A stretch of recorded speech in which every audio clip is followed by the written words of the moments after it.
जब दिग्विजय की एंट्री हुई थी घर के अंदर तब रजत दलाल सबसे ज्यादा खुश थे क्योंकि उन्होंने कहा कि मेरा भाई आया है। आने के बाद खुश थे तो जाने के लिए सबसे पहले नाम भी रजत दलाल ने ही दिग्विजय का लिया था। क्योंकि देखिए एक सफर कहां से कहां तक रखा, मेरे भाई से लेकर सबसे पहले घर से बेघर भी ये दिग्विजय ही होना चाहिए, वहां तक के सफर में ऐसा क्या हुआ था कि दो भाइयों में इतनी बड़ी दरार आ गई। इस बात पर पहली बार दिग्विजय बोले और ऐसे ऐसे राज खोले कि मेरे मन में सवाल आ गया कि क्या वाकई में जो दिग्विजय ने कहा रजत दलाल के लिए वो सही था।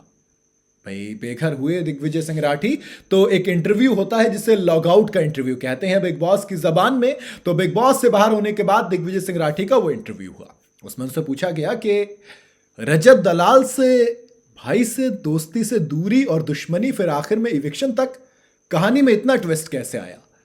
उन्होंने कहा कि यार जब मैं घर के अंदर पहुंचा था तो मेरा कोई अपना था, मुझे देखकर खुशी हुई भी थी बहुत ज्यादा, और लेकिन दिक्कत ये हुई फिर कि कुछ चीजें नजर आई, मन में खोट नजर आया और नजर आया कि इंटेंशंस इतनी प्योर नहीं है। मेरे अंदर एक चीज थी कि घर के अंदर जो रिश्ते बनाए वो अच्छे रिश्ते हैं, प्योर रिश्ते हैं, फेक कोई नहीं है मेरा रिश्ता। कहा कि घर के अंदर बहुत से रिश्ते फेक हैं। और रजत दलाल को लेकर वही चीज रही कि कुछ चीजें हिसाब किताब की नहीं हो पाई, कुछ चीजें मन मुटाव नजर आए, कुछ चीजों में अलग इंटेंशंस नजर आए और इसी चक्कर में दूरियां पैदा हुई। लेकिन इन दूरियों से इतर एक सॉफ्ट कॉर्नर है जो हमेशा दिल में रहेगा। बात किसने कही? दिग्विजय सिंह राठी ने। रजत दलाल के अंदर भी कितना भी कुछ लड़ाई हो, एक सॉफ्ट कॉर्नर दिग्विजय सिंह राठी के लिए हमेशा नजर आता था और वो यहां पर भी नजर आया दिग्विजय सिंह राठी के दिल में भी रजत दलाल के लिए। क्योंकि देखो कितना भी कह लो वो दो भाई तो थे यार, और भाई हमेशा रहते हैं। खुद रजत दलाल ने कहा था कि भाइयों के बीच लड़ाई नहीं होती, मन मुटाव होता है। हालांकि कहानी फिर ये सोचो ना, मेरा भाई आया से मेरे से सबसे पहले इविक्शन के बाहर दिग्विजय होना चाहिए, वहां तक की कहानी कई बार दिलचस्प हो जाती है। और मेरे ख्याल से जब दोनों बाहर मिलेंगे तो चीजों को समझेंगे, सुलझाएंगे और बात करेंगे।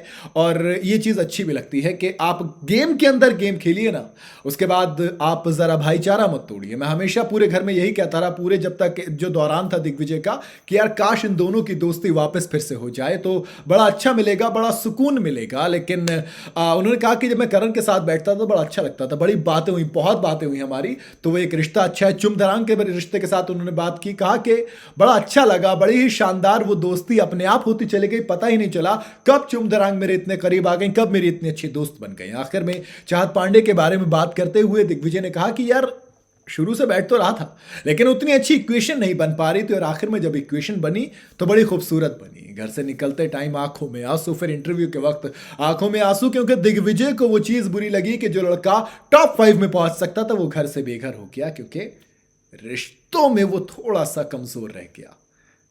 किसी और के साथ, जिनके साथ बनाए उनके साथ बहुत मजबूत है।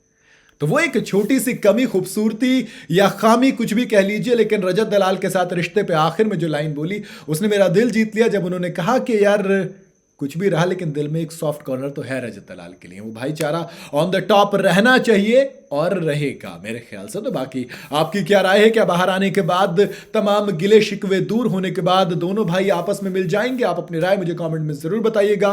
वीडियो अगर आपको पसंद आई हो तो इसे लाइक और शेयर जरूर करें। जाते जाते चैनल को फॉलो और सब्सक्राइब जरूर करते जाइएगा।